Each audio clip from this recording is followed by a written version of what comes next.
Hello बच्चों, आज हमारा क्वेश्चन है एक्सरसाइज 3.3 से क्वेश्चन नंबर 9 करेंगे। क्या है? In the above figure both risk RISK and clue CLUE are parallelogram, find the value of x. भाई दो पैलोग्राम हमारे पास, एक क्या दे रखा RIS, ये एस हमारा है कि ये पैलोग्राम है। पैलोग्राम जिसकी टू साइड क्या होती है, इक्वल होती और पैरेलल होती, और अपोजिट एंगल क्या होते हैं, इक्वल होते। दूसरा क्या है, क्लू CLUE, ये वाला है। ठीक है, अब हमें वैल्यू निकालनी एक्स की, ये हमारे क्या एक्स है। तो एक हमारा एंगल ये बन रहा, एक यहाँ पे, तो हमें वैल्यू किसकी निकालनी, एक्स की निकालनी। अब आप देखोगे भाई, तो रिस्क RIS की ये वाला एंगल है, ये वाला एंगल आ रहा और ये। अब देखो ये जो एंगल जो होते हैं हमारे एडजस्टेंट एंगल होते हैं। एडजस्टेंट एंगल देखो दो है हमारे पास, एक पैलोग्राम है, हम इसको अलग अलग बना लेते हैं, एक है। ठीक है, ये हमारा पैलोग्राम है। अब ये क्या RIS है, तो ये वाला एंगल जो ये आ गया यहाँ। ठीक है, ये हमें दे रखा, कितना दे रखा, 120 दे रखा। भाई ये दोनों पैरेलल साइड होती तो ये हमारे क्या होते, एडजस्टेंट एंगल होते। बाय द वे हम इसको अगर लेके चलेंगे एंगल 2, ठीक है, तो एंगल 2, तो एंगल के प्लस एंगल 2 कितना हो जाएगा, 180 हो जाएगा, इनका सम 180 हो जाएगा। ठीक है, तो हम लिख सकते adjacent angle in parallelogram is 180। Okay, तो हम कह सकते हैं angle 120 plus adjacent angle 2 equal to 180। क्यों होगा, in parallelogram adjacent angle is supplementary. Supplementary क्या होता, sum of two angle is 180, उसको कहते हैं हम सप्लीमेंट्री।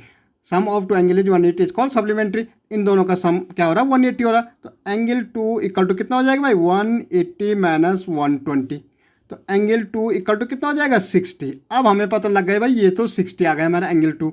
इट मीन्स अब फिगर में देखो ये हमारा 60 आया यहाँ, एस एंगल एस, क्योंकि ये हमने लिया था। अब ऐसे अब दूसरा लेंगे। अब देखो दूसरी फिगर देखो, अब दूसरा यहाँ पे हमारे ऐसा में है ये। ठीक है, ये हमारे दे रखा क्लू CLUE। अब अगर आप मेन फिगर में देखोगे तो ये वाला है, ये तो ये ऐसे में है, ये है ये, तो इसको हम ले लेंगे एंगल 1। ठीक है, ये अब देखो ये और ये एक एल, जो एंगल एल है उसका अपोजिट एंगल क्या आ रहा है, ई बन रहा। भाई ये तो 70 होगा तो ये भी 70 होगा। एक चीज़ आप ध्यान रखना कि जो पैलोग्राम में अपोजिट एंगल होते हैं वो इक्वल होते हैं। भाई तो 70 का पैलोग्राम जो इक्वल अपोजिट एंगल क्या हो रहा है, एंगल ई हो रहा। तो हम कह सकते हैं angle L equal to angle E. भाई क्यों हो रहा, parallelogram opposite angle in parallelogram is equal. ठीक है, अगर एल हमारा कितना है, 70 है, तो एंगल ई इक्वल टू भी हमारा कितना हो जाएगा, 70 हो जाएगा। अब देखो आप मेन फिगर में देखोगे आप, अब मुझे 1 भी मिल गया और 2 भी मिल गया, मतलब ये एस भी मिल गया, ई भी मिल गया। ये हमारा कितना आया, ये हमारा 70 है, मैं यहाँ पे लिख रहा। अब मुझे एक्स निकालना, तो देखो एक ट्रायंगल बन रहा है भाई। अब इसको देखोगे आप सिंपल, तो एक ट्रायंगल बन रहा। ठीक है, अब तो हम देख सकते इन ट्रायंगल EOS। ठीक है, in triangle EOS angle E plus angle S plus angle O equal to कितना होगा, 180। क्यों होगा भाई, सम ऑफ एंगल्स